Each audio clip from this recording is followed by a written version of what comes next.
Hello students, welcome to the TSN online education platform. आज हम आपकी हिंदी व्याकरण की पुस्तक पंखुड़ी का पाठ 5 पढ़ेंगे। ये है शब्द भंडार यानी वोकेबलरी। शब्द भंडार में कई तरह के शब्द आते हैं, जैसे पर्यायवाची, विलोम शब्द, समानार्थी, एकार्थी शब्द, अनेकार्थी शब्द और कई शब्दों के लिए एक शब्द का भी प्रयोग किया जाता है।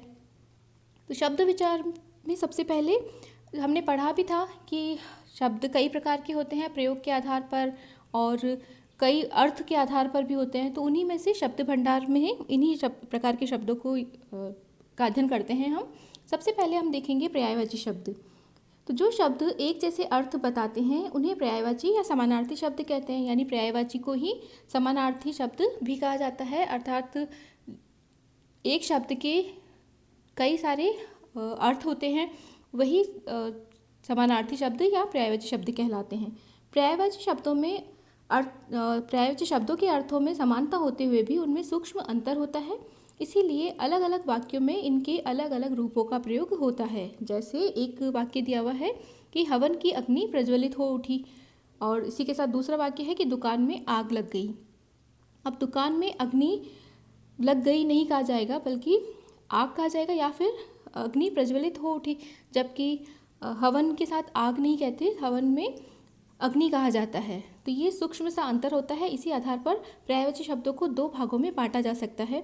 सबसे पहले पूर्ण पर्यायवाची और दूसरा अपूर्ण पर्यायवाची। तो पूर्ण पर्यायवाची वे शब्द होते हैं जो प्रत्येक स्थिति में किसी भी वाक्य में प्रयोग किया जा सकते हैं, जैसे आग या अग्नि, अंधकार या अंधेरा। अपूर्ण पर्यायवाची वे शब्द होते हैं जो एक दूसरे से मिलते जुलते अर्थ प्रकट करते हैं, किंतु उनके अर्थ में सूक्ष्म अर्थभेद होता है, जैसे दिवस या वार में। ये देखने में तो एक दूसरे के पूर्ण पर्यायवाची लगते हैं, किंतु गणतंत्र दिवस को हम गणतंत्र वार नहीं कहते, और अतः पर्यायवाची शब्दों का प्रयोग ध्यानपूर्वक करना चाहिए। अतः हम कह सकते हैं कि जो शब्द अलग अलग होते हुए भी एक समान अर्थ को प्रकट करते हैं उन्हें पर्यायवाची कहते हैं। पर्यायवाची शब्दों को समानार्थी शब्द भी कहते हैं। अब इसके कुछ उदाहरण देखते हैं। असुर जो शब्द है ये उनके लिए प्रयोग में लाया जाता है जो सुर नहीं है, यानी जो देवता नहीं है। तो इसके और भी कई सारे अर्थ होते हैं, जैसे दैत्य, धनुज, दानव, राक्षस या निशाचर। इन सभी को असुर कहा जाता है। ये सभी देवताओं की श्रेणी में नहीं आते, इसीलिए। दूसरा शब्द है अपमान। तो इसके भी कई सारे समानार्थी शब्द हैं, जैसे उपेक्षा, निरादर, तिरस्कार। इसी तरह अगला शब्द है अश्व, जिसे हम है, बाजी, घोड़ा या तुरंग भी कहते हैं। आभूषण कुछ हम गहना, अलंकार, अलंकरण या आभरण कहते हैं। इसी प्रकार गणेश जी के भी कई नाम हैं, जैसे एकदंत, लंबोदर, वक्रतुंड, गणपति, गजानन। इसी प्रकार गाय को भी हम कई नामों से पुकारते हैं, जैसे गो, गौ, गेया, धनु या सुरभि। इसी प्रकार अगला शब्द है हमारा गंगा। गंगा को देवनदी कहा जाता है, सुरसरी भी कहा जाता है, भागीरथी भी कहा जाता है, क्योंकि भागीरथ जो एक राजा थे उन्हीं के प्रयासों से गंगा नदी धरती पर उतरी, ऐसा कहानी है, एक कथा है। तो इसीलिए गंगा को भागीरथी कहा जाता है। और अगला नाम इसका मंदाकिनी भी है। जो घर है उसके भी कई शब्द प्रयोग में लाए जाते हैं समानार्थी, जैसे गृह। तो गृह जो शब्द है, अगर इसमें र नीचे लगाया जाए तो उसमें साधारण कुछ अंतर आता है इन दोनों शब्दों में, गृह और गृह। ये दो अलग अलग शब्द हैं जिनके बारे में हम आगे पढ़ेंगे। श्रुति सम भिन्नार्थक शब्दों में इसके बारे में पढ़ेंगे। तो जब आपको गृह कार्य दिया जाता है तो वह गृह कार्य होता है, यानी जो घर में किया जाना वाला काम है, उसके लिए री का प्रयोग होता है, इसलिए घर को गृह कहा जाता है। अगला शब्द सदन, भवन और आलय घर के पर्यायवाची शब्द है। इसी प्रकार घड़ा को घट, कुंभ, कलश या कलशा भी कहा जाता है। इसी प्रकार छाया, जिसे हम बिंब, परछाई या प्रतिबिंब कहते हैं। जल के भी कई सारे पर्यायवाची शब्द हैं, जैसे पय, वारी, नीर, पानी, तोय, सलील। अगला शब्द झंडा, जिसके समानार्थी शब्द है केतु, ध्वज, पताका। अगला शब्द है देह। देह यानी कि शरीर, जिसके और भी कई समानार्थी शब्द हैं जैसे वपु, तन, काया, गात्र या जो हमेशा अधिकतर हम प्रयोग में लाते हैं शरीर। इसी प्रकार दुष्ट जो शब्द है उसके लिए खल, पामर, दुर्जन, कुटिल शब्दों का प्रयोग होता है। धन को हम अर्थ भी कहते हैं, संपदा, वित्त, संपत्ति भी कहते हैं। इसी प्रकार तलवार शब्द के लिए असी, खड्ग, कृपाण, चंद्रहास शब्दों का प्रयोग भी किया जाता है। नदी शब्द के लिए सरिता, तटिनी, तरंगिणी, निर्झरणी शब्दों का प्रयोग होता है। तो नाव के लिए नौका, तरणी और जलयान का प्रयोग करते हैं। आगे और भी कई शब्द हैं जैसे नारी के लिए स्त्री, वनिता, औरत, महिला या कामिनी कहा जाता है। निर्धन शब्द के लिए रंग, दीन, गरीब, दरिद्र, कंगाल शब्दों का प्रयोग होता है। पंडित यानी जो ज्ञानी है उसके लिए सुधी, विज्ञ, मनीषी या विद्वान शब्दों का प्रयोग करते हैं समानार्थक रूप में। इच्छा को और भी हम कई नामों से जानते हैं जैसे चाह, आकांक्षा, अभिलाषा आदि शब्द। पति यानी वर, नाथ, भर्ता या स्वामी। पुरुष के लिए नर, मनुज या मनुष्य शब्द का प्रयोग होता है। पत्थर जो शब्द है उसके लिए हम शिला, उपल, पाहन, पाषाण या प्रस्तर शब्दों का प्रयोग करते हैं।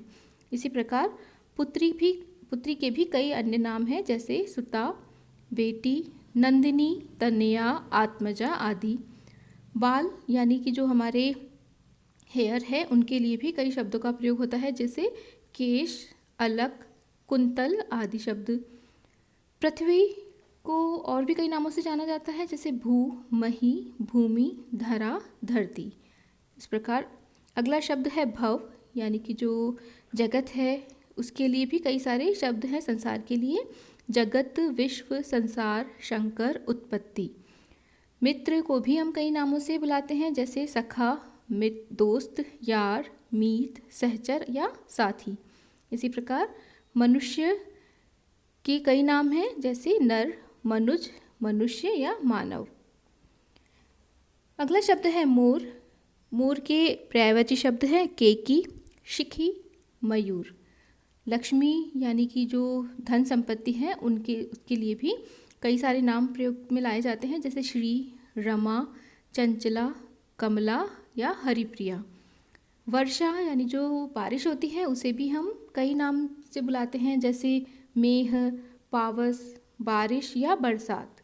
इसी प्रकार जो वस्त्र हैं उन या जो कपड़े हैं उनके लिए भी कई शब्दों का प्रयोग होता है जैसे पट, चीर, अंबर या वसन।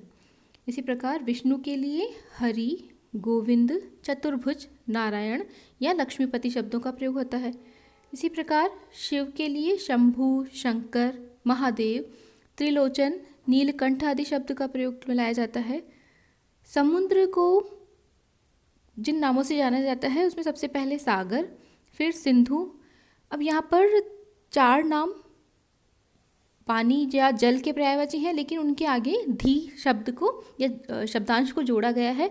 धी मतलब होता है धारण करने वाला। तो समुद्र वह है जो उद यानी कि जो पानी है उसे धारण करता है। उद, जल, वारी या पय ये जल के पर्यायवाची है और जल को धारण करने वाला समुद्र है। इसीलिए जो जल के पर्यायवाची शब्द हैं उन्हीं का प्रयोग हम समुद्र के लिए भी कर सकते हैं लेकिन धारण करने वाले के अर्थ में यानी धी जोड़कर उन शब्दों का प्रयोग समुद्र के पर्यायवाची के रूप में करते हैं जैसे उदधि, जलधि, वारिधि, पयोधि। अगला शब्द है हमारा शत्रु यानी अरि, रिपु, वैरी या दुश्मन। स्वर्ग जिसके बारे में अक्सर हम सुनते हैं कि अगर बुरा काम करेंगे तो नरक में जाएंगे, अच्छे करेंगे तो स्वर्ग में जाएंगे। तो वही जो शब्द है स्वर्ग उसके भी कई नामों से उसे जाना जाता है जैसे नाग, सुरलोक या देवलोक। इसी प्रकार सिंह शब्द को भी हम कई नामों से पर्यायवाची उसके लिए हम प्रयोग में लाते हैं जैसे शेर, मृगेंद्र, केसरी, वनराज, मृगराज। सर्प को भी कई नामों से जाना जाता है जैसे सांप, नाग, भुजंग और विषधर, क्योंकि विष को धारण करता है इसलिए विषधर। अगला शब्द है हिरण, जिसके लिए हम मृग, कुरंग, सारंग या हरिण शब्द का प्रयोग करते हैं। हाथ जो हैंड है इंग्लिश में, उनके लिए हम कर, हस्त या पाणी शब्द का प्रयोग करते हैं हिंदी में। इसके बाद आता है विलोम शब्द। विलोम यानी कि एंटोनिम। तो जो शब्द किसी भी शब्द का विपरीत अर्थ प्रकट करते हैं उन्हें विलोम या विपरीत शब्द कहते हैं। इनके कुछ नीचे उदाहरण दिए गए हैं। पहला शब्द है अगम। अगम यानी कि जहाँ आसानी से जाया जा सके, जहाँ आसानी से न जाया जा सके, और इसका विलोम होता है सुगम, यानी कि जहाँ आसानी से जाया जा सकता हो वह सुगम है। इसी प्रकार आरोह, जहाँ ऊपर की तरफ चढ़ना आरोह कहलाता है, जबकि नीचे की तरफ आना अवरोह कहलाता है। यह इसका आपने संख्याओं में भी, गणित में भी देखा होगा। असेंडिंग ऑर्डर्स जो आरोह कहलाते हैं और डिसेंडिंग ऑर्डर्स अवरोह कहलाते हैं। इसी प्रकार अगला शब्द आवश्यक है, तो इसका विलोम हो जाएगा अनावश्यक। आश्रित, जो किसी पर डिपेंड हो और जो किसी पर भी, जिसका कोई भी आश्रय न हो वह निराश्रित, यानी जो किसी पर किसी भी तरह से डिपेंड होता है उसके लिए शब्द आश्रित का यूज़ होता है, लेकिन जिसका कोई भी आधार नहीं हो उसके लिए निराश्रित का प्रयोग किया जाता है। आस्तिक, जो किसी ईश्वर में विश्वास रखता है, और नास्तिक जो किसी भी ईश्वर में, किसी भी धर्म में विश्वास नहीं रखता, वो नास्तिक कहलाता है। उत्तीर्ण यानी कि पास होना, और अनुत्तीर्ण यानी बिना पास हुए। अल्प यानी कि कम, और अल्प का विलोम होता है अधिक यानी ज़्यादा। अनुज, जो छोटे भाई के लिए प्रयोग होता है, छोटे भाई बहनों के लिए। और अग्रज कहा जाता है आगे पैदा होने वाले के लिए, यानी कि आपसे जो बड़े हैं, बड़े भाइयों के लिए, बड़े जो है उनके लिए अग्रज कहा जाता है। जय यानी कि जन्म लेने वाला, तो जिन्होंने आगे जन्म लिया है वो अग्रज, और जिन्होंने आपके बाद जन्म लिया है वो आपके अनुज हुए।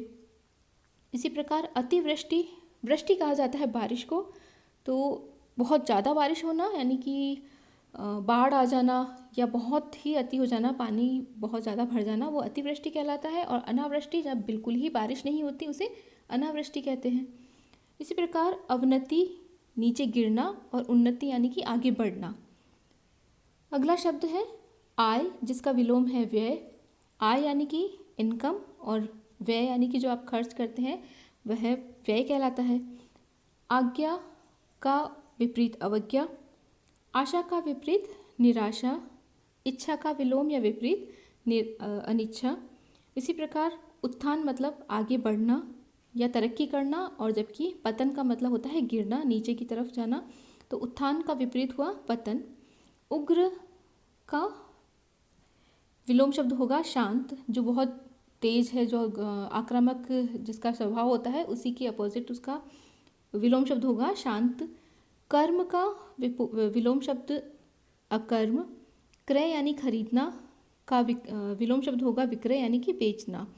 कृतज्ञ यानी किसी का आभार मानना, किसी भी कार्य के लिए कृतज्ञ कहलाता है। जबकि किसी ने आपकी सहायता की है तो आप उसकी थैंकफुल होने की जगह उसको और उसके प्रति गुस्सा करें या उसको भला बुरा कहें तो वह कहलाएगा कृतज्ञ, यानी कि जो आपकी सहायता की है उसे न मानने वाला कृतज्ञ कहलाता है। कीर्ति यानी यश या आपकी ख्याति बढ़ना, आपका नाम होना, जान पहचान बढ़ना, लेकिन अपकीर्ति होना, आपकी बुराई होना, तो इस प्रकार कीर्ति का विलोम हुआ अपकीर्ति शब्द। इसी प्रकार अगला शब्द है प्रेम, जिसका विलोम होगा घृणा। प्रधान जो मेन होता है उसी के अपोजिट गौण, यानी जिस गिना ही नहीं जाने वाला। इसी प्रकार प्रशंसा शब्द का विलोम हुआ निंदा। बंधन का शब्द मोक्ष, बंधन यानी बांधना, और मोक्ष मतलब मुक्त कर देना। भोगी यानी का विलोम योगी। भोगी मतलब जो पाने की इच्छा रखता है। योगी यानी कि जिसे कोई भी इच्छा नहीं हो। मानव का विपरीत दानव या देवता भी हो सकता है। जीवन का विपरीत मृत्यु। धीर का अधीर। धीर मतलब होता है धैर्य धारण करना, जबकि अधीर का मतलब होता है बेचैन होना या बिल्कुल भी धैर्य धारण नहीं करने वाला। नूतन यानी कि नया, और जो पुराना होता है उसको पुरातन कहते हैं। नूतन और पुरातन। निद्रा का विपरीत जागरण। अगला शब्द आंतरिक यानी अंदर, और बाह्य मतलब बाहर। तो आंतरिक का विपरीत हुआ बाहर, बाह्य। आदि का विपरीत अंत। शोक यानी कि दुख का जो विलोम है उसका वो होगा हर्ष। सगुण यानी जो गुण के सहित हो, और उसका विपरीत होगा निर्गुण यानी जिसमें गुण न हो। अगला शब्द सजीव का, ये तो नॉर्मल शब्द है, यानी सजीव का निर्जीव। उपस्थित का अनुपस्थित। संधि का विग्रह। जब हमने संधि पढ़ा था तो उसमें संधि विग्रह भी एक आया था, शब्द आया था, जिसका अर्थ होता है कि अलग अलग करके लिखना। जो संधि शब्द है उन्हें अलग करके लिखना। इसी प्रकार तो संधि का भी पर्यायवाची विलोम शब्द, उल्टा शब्द होगा विग्रह। सभ्य का असभ्य। उत्तम का अधम। उदय का विलोम अस्त। उदार का अनुदार। विष का विलोम अमृत। शुद्ध का विलोम अशुद्ध।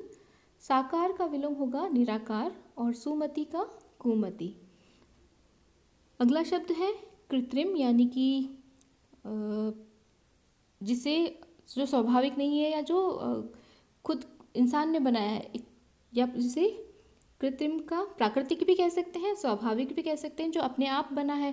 कृत्रिम कहलाता है मानव द्वारा बनाया हुआ। तो इस प्रकार ये दोनों विलोम है, कृत्रिम का स्वाभाविक या प्राकृतिक।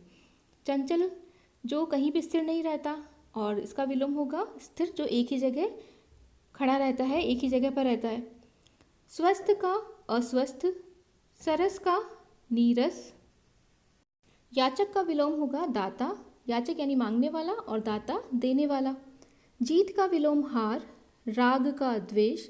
लाभ का हानि। चर का अचर। चर मतलब बदलने वाला, अचर जो बदलता नहीं है। चतुर का विलोम मूर्ख। जड़ का चेतन। जड़ मतलब जिसमें कोई भी बदलाव नहीं हो सकता। चेतन मतलब जो जागृत है, जिसमें बदलाव हो सकते हैं। देश का विलोम विदेश। स्थूल का सूक्ष्म। स्थूल यानी कि बहुत मोटा, और सूक्ष्म का बहुत ही बारीक। लौकिक का अर्थ है दुनिया का, और अलौकिक यानी दुनिया के, देश के या संसार के बाहर का। वरदान और का विलोम अभिशाप। निश्चिंत का अनिश्चित। पक्ष का विपक्ष। शिख यानी सिर का विलोम नख यानी कि नाखून, पैर का जो होता है। स्वाधीन का विलोम पराधीन। सौभाग्य का दुर्भाग्य। यश का अपयश। हस्व का दीर्घ, जो हमने स्वरों के बारे में भी पढ़ा था। हिंसा का अहिंसा। महात्मा का दुरात्मा। मौखिक का लिखित। मान का विलोम अपमान। वीर का विलोम कायर। विरोध का विलोम समर्थन, और हित का मतलब विलोम होगा अहित। ज्ञानी का अज्ञानी। तो ये शब्द हमारे थे विलोम शब्द। तो आज हमने पढ़े पर्यायवाची शब्द और विलोम शब्द। बाकी के शब्द भंडार के जो शब्द हैं उन्हें हम पढ़ेंगे अगले भाग में।